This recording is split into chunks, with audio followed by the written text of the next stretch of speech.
machimanje lomu red patches tawre ko ai apom bagi tap ta poni tawre adum kan doctor round lapa kanda hes sidi adu yengu kanda di it is a rare disease oile rami ko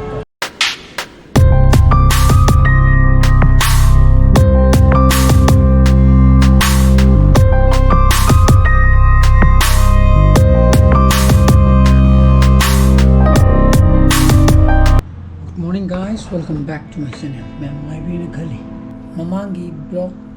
yingbiramani na khale ko. Yengdragadi aina ngasi haituri se khangam da phuju ya. Adugi blog to irai nimitani ko namido tarik taraga mapan December ki. Adima masakar nungai na koi lum tum basangna re thang jagi noalam dai pum ni makai taba kanjila. Ko nang no ture ko kamai to kita mazi mabuk thau bani khangde toru badagi oba ko toru pai tare ko oba don maram moraga toru pai tare ko masaje noi tare mazi kappe ko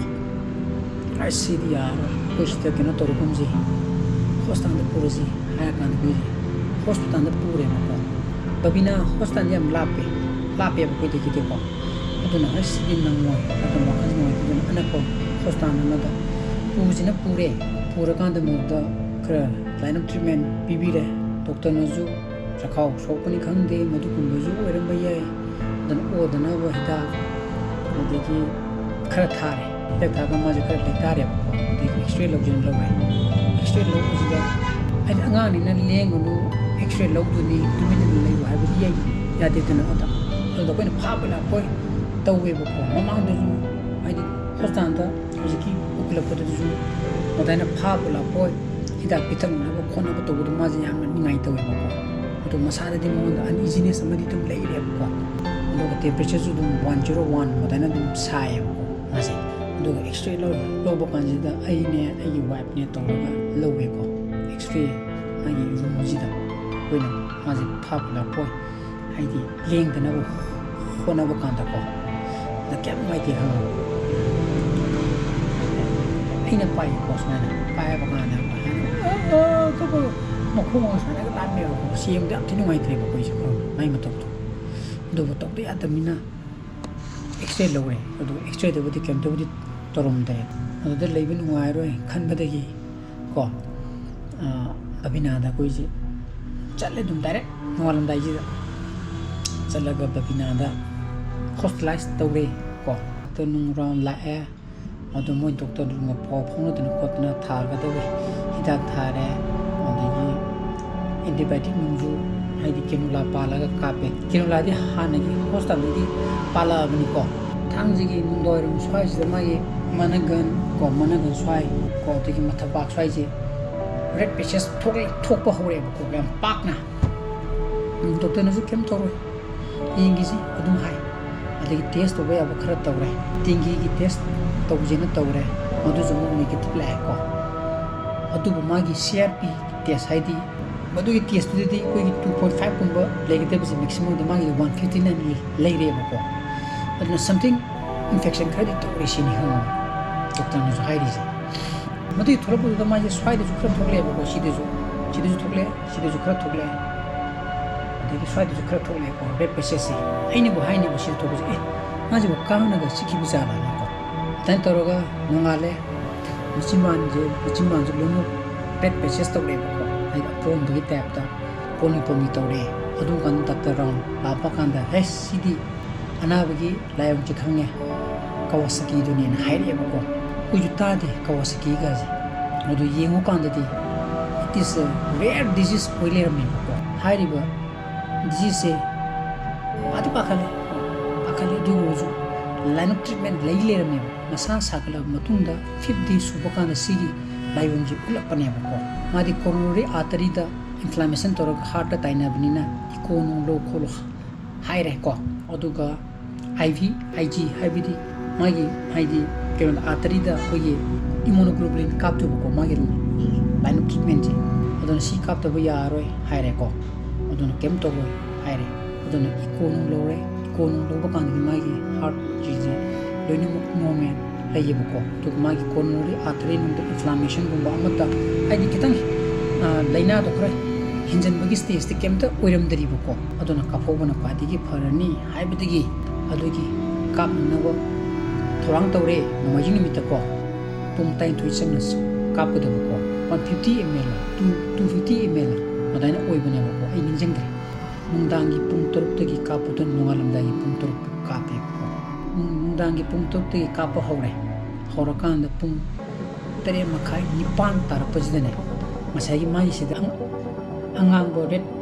patch ladiba odi still ladiba red patches manager loina mu phagi bhai tane wakhani khar nungai ne haidi response oire do ko don si to wakanda koi family gi mu loina mu gle except aiga chanupa ga yumda halle ko puma makai tara kanda chanupa gi ju nualaga magi ju class ni tuition hauturi ko aduna angang nina lenganu khokanu haibadi yadabina sai songi hidak tudi adum continuous ta kaptu ne ko aduna punghai ma punguma min tara ma ka shude padi yada bai tare ko aduna ai wa mama ati koi ba moi myam na sina ta moi zaina taure aduga nungala kan pung to hidak kapal loire loire kan da di asai mai manangan da sitil lere market patches myam do loina mu hanjan gare ko aduga mai fever ji 101 102 mak yaudaguzu khara slightly handare aduga magi fever gi cape se amadi pung homri khatang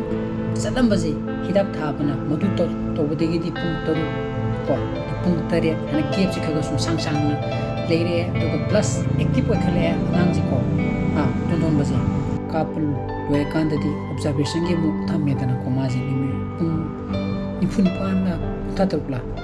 masagi hidak tuna response fazana tawrabra haibegi mu yengi ko tawdagadi mu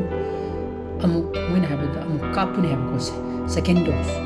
khangaba aduga kap ko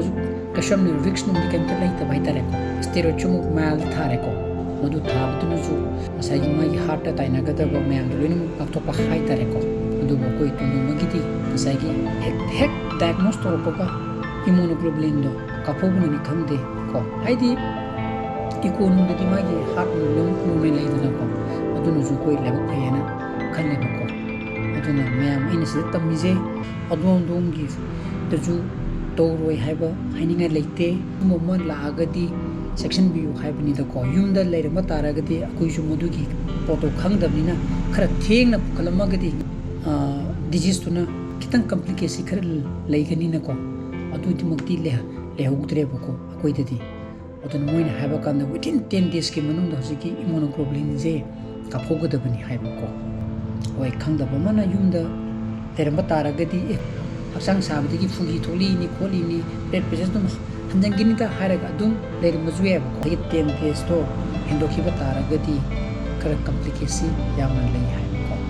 aduna mayam section view ko adubu india mai te ko mentally ko loin mu stress oi to bola pun khamde madu nai ko le nai mayam da pamtam bagi ai shun tai intention de lai jete ai de just information do sigum ba lai hogalaiba parent ko jing section view hai bi wa khatani da ko sigi block number kan da ko asai de ai ne ju nomi toroga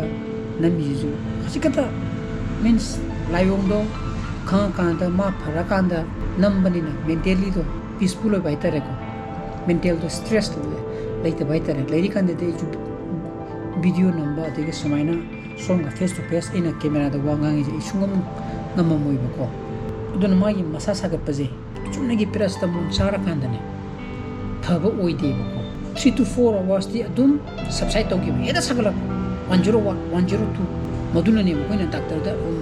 magi body ni mitaka seli ba adu nuala ga ju chati ba ha made nimit ni humni paracetamol thaba kanda baglauna halli aduga hantakina sungan halak tabdu tane ba ko kuju ata sari je aduna inga si blogs di matain blogs senjara ke i blogs pam thogadi like to biram mo share to bio no views ko biram subscribe to biram ko muki sana pasile bio so please be safe and be healthy bye bye good night